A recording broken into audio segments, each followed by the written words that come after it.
Welcome NEET aspirants. आज हम शुरू कर रहे हैं lecture number 6 biology section.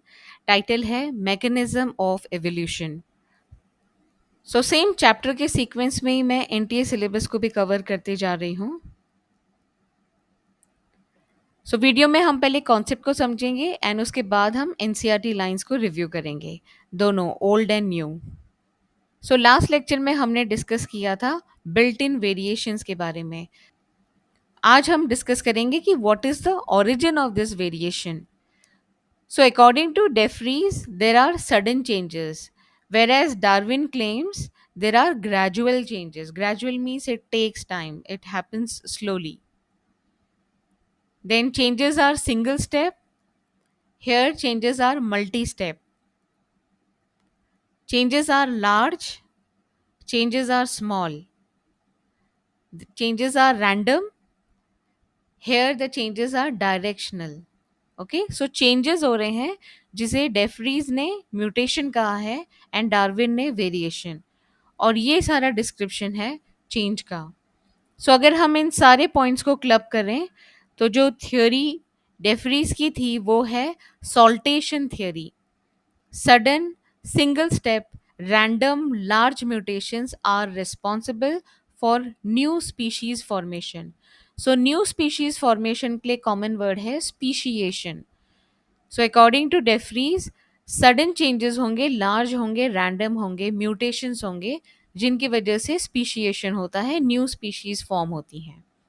On the other hand Darwin के हिसाब से क्या था कि जो चेंजेस हैं वो ग्रेजुअल हैं, मल्टी स्टेप हैं, डायरेक्शनल हैं, स्मॉल हैं, और उन्हें हम वेरिएशंस कह रहे हैं।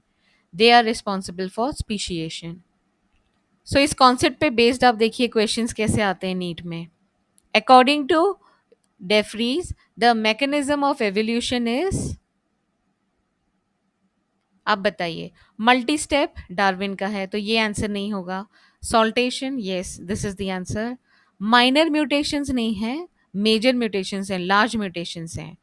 और फिनोटिपिक वेरिएशंस नहीं है, हम तो इनहेरिटेंस की बात कर रहे हैं, तो वो जीनोटाइपिक भी होंगे, phenotypic as well as genotypic variations. So 1 3 4 wrong है, ऑप्शन 2 इसका राइट आंसर है। देन नीट 2019 का क्वेश्चन है ये, variations caused by mutations as proposed by de Vries are, अब आप बताइए क्या होगा इसका। Random and directionless.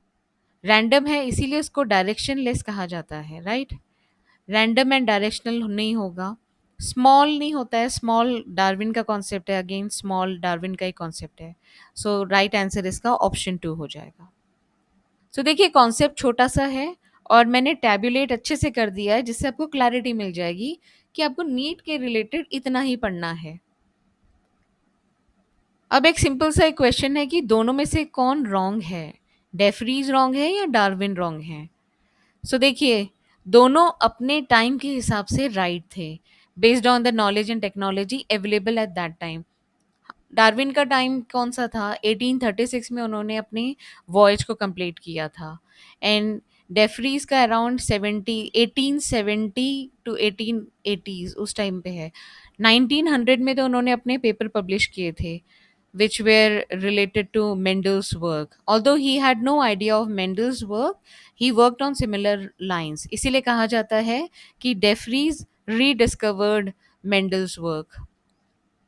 सो जो उनकी थ्योरी है डार्विनिज्म, वो बेस्ड है study of flora and fauna on different continents and different islands, and इस बेसिस पे उन्होंने कंक्लूड किया कि evolutionary changes are slow, gradual, directional.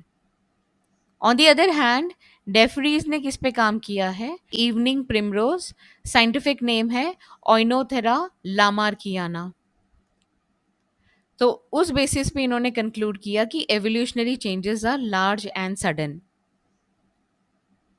सो उनकी ऑब्जर्वेशन क्या थी, उन्होंने क्या देखा इवनिंग प्रिमरोज में, the offspring with significant differences from parent plants.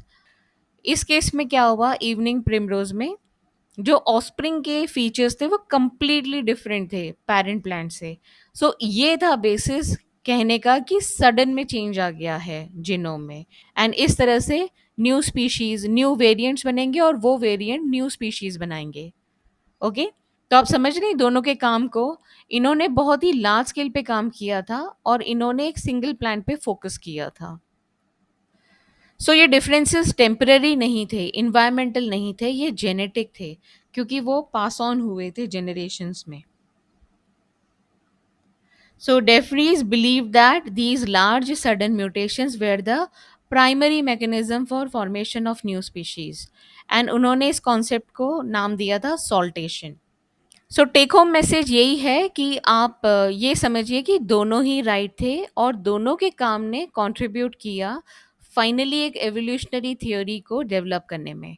उसमें और भी फैक्टर्स हैं जो हम आगे के लेक्चर्स में पढ़ेंगे। अब हम रिव्यू करते हैं एनसीईआरटी लाइंस को। So देखिए, what is the origin of variation? How does speciation occur?